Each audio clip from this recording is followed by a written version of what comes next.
I think when a government imposes a policy upon its people that has the potential to completely change the face of society, and they do that without asking the people, then it's a dictatorship. I am, of course, talking about immigration, and I'm talking about what's happening in Ireland at the moment.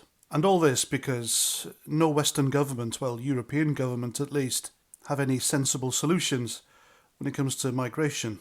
I mean, migration used to be fine. It was a slow, steady stream of people, and it wasn't just anyone. Western nations knew who was crossing their borders, and they knew what was going on. But under Tony Blair, and then more recently, with even more radical left-wing people in government, they quite literally opened the floodgates, and now it's completely out of control.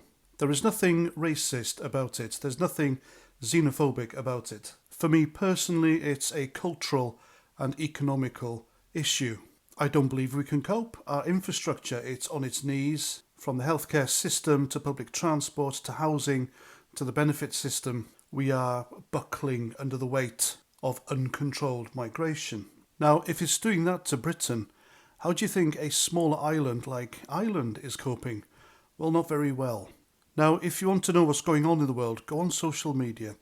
Don't watch the mainstream media, because what I've learned over the years is that they lie. I mean, take the Leeds riots back on Thursday evening.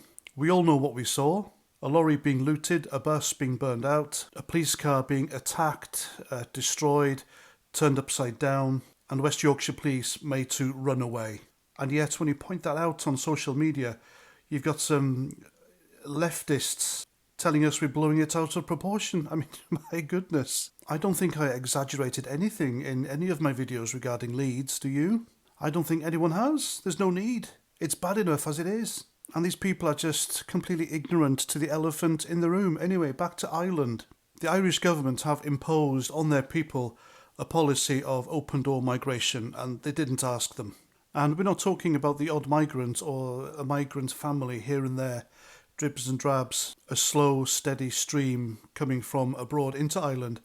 We're talking about busloads of these people being dumped in Irish towns, villages and cities. And it's not working out. It's not working out at all. Now, I'm not going to go into detail because this is YouTube, and the usual lot may feel that I'm exaggerating, but I'm not. And you can find what's happening elsewhere. Go on X, for example. But I'm telling you now, it's not working out big time. It's got to the point now where Irish people are quite literally burning migrant centres to the ground to stop them being housed there in their communities. And the resentment is growing. There are marches now on a daily basis. Irish people united, fed up with what's been lumped on them by the government without even asking them.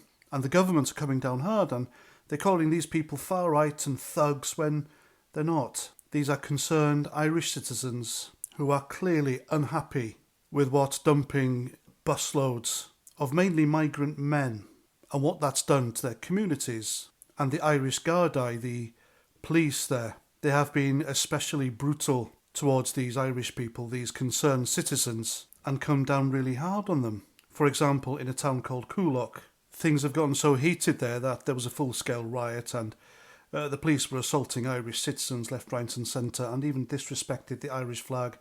They took that flag off one of them and just threw it away like it was nothing. Now, if that was a Free Plasticine flag, they'd treat it with reverence. You know what I'm talking about.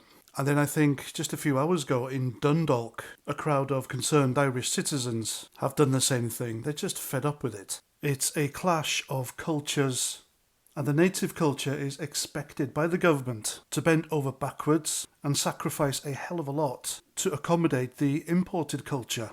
And like I said, it's not working. These are two cultures with different values, traditions, and they're expected to live with each other in harmony. And the people of the native culture are labelled racists and thugs and xenophobes and Islamophobes just for voicing their concerns, and it's not fair and it's not right. Even their own mainstream media in Ireland have turned against their own people.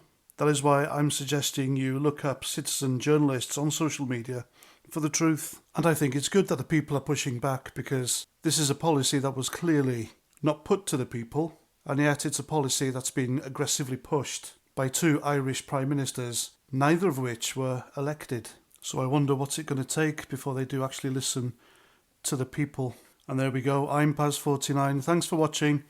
And if you haven't yet subscribed, why not? And if you have, thank you very much. I really appreciate your support. And that's that. My next video is a rather special one, and I've got all of you to thank for that one. Stay tuned. So until then, Roger Trout.